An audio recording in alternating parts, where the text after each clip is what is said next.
If you've just downloaded Modulorka, the free to print and play Orc skirmish game from Mr. Modular, and you're itching to play but don't know where to start when it comes to building your Wargang, then don't worry, I've got you covered. In this video, I'm going to talk you through everything you need to know in order to assemble your lads and get bashing. For every Orc in your gang, there are two main things that determine what they can do: their class and their war gear.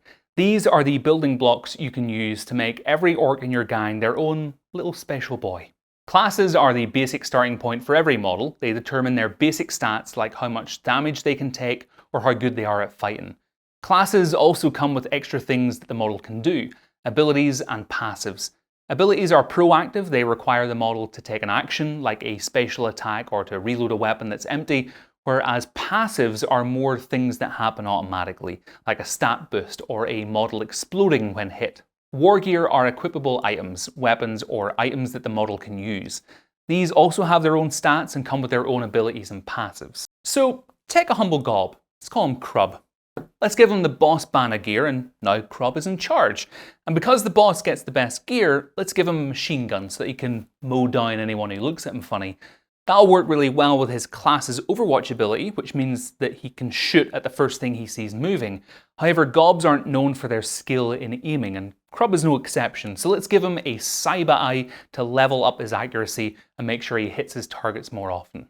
Of course, all of this gear added up is expensive. Every class and war gear comes with a points cost, and your game will have a points budget which has to add up.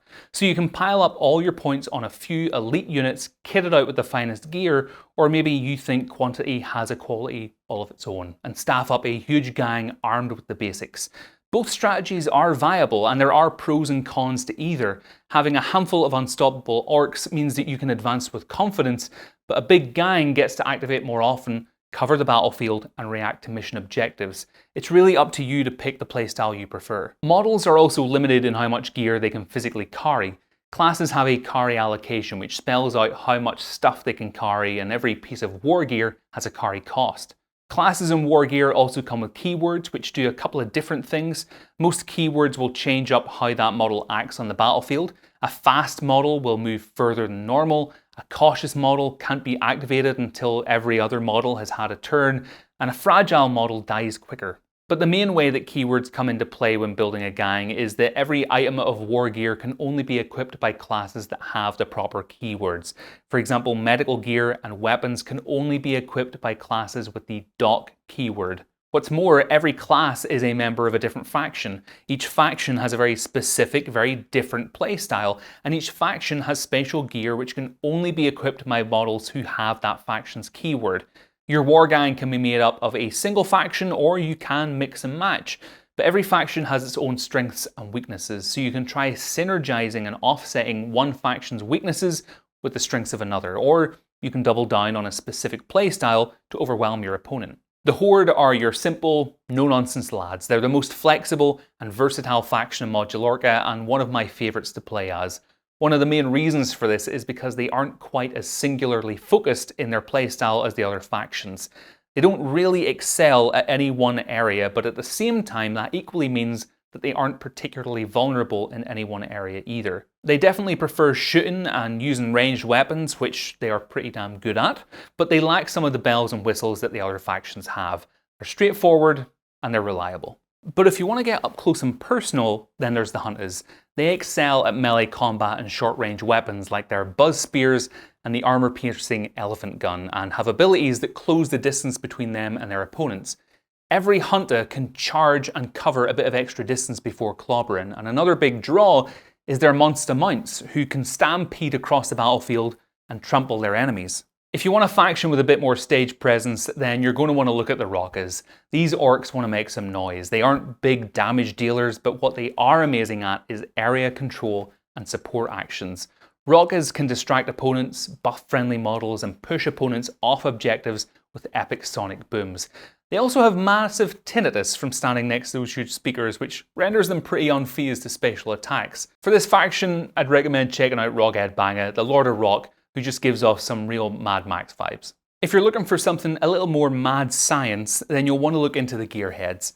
These orcs are technology obsessed and love massive madcap weaponry like plasma blasters, portal cannons, and waka mechs.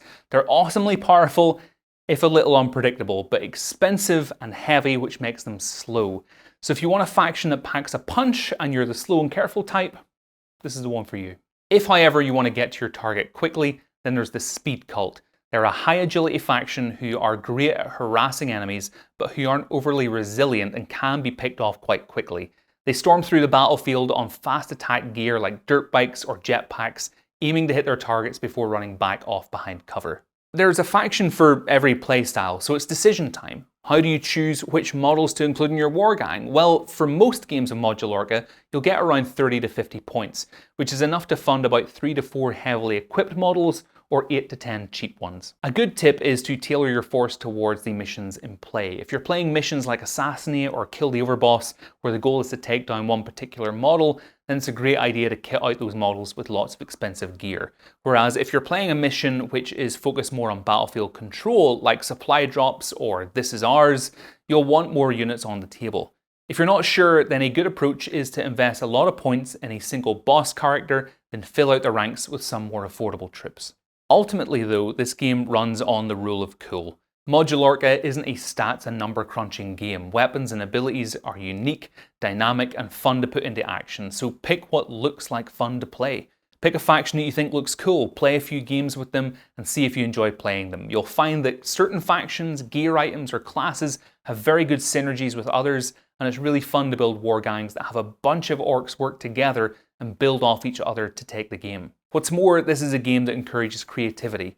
If you've built an awesome kit bash, but you're finding it frustrating that you can only play them in other games as a single generic unit, I think you'll find that the modularity in Modulorka's rules will let you play that model in a much more representative way that's more in keeping with how you imagine that character.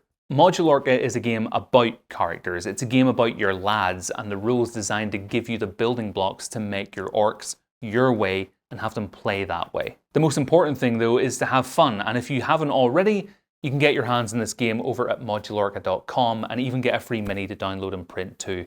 I'll leave a link where you can find everything down in the video description. But in the meantime, happy clobbering.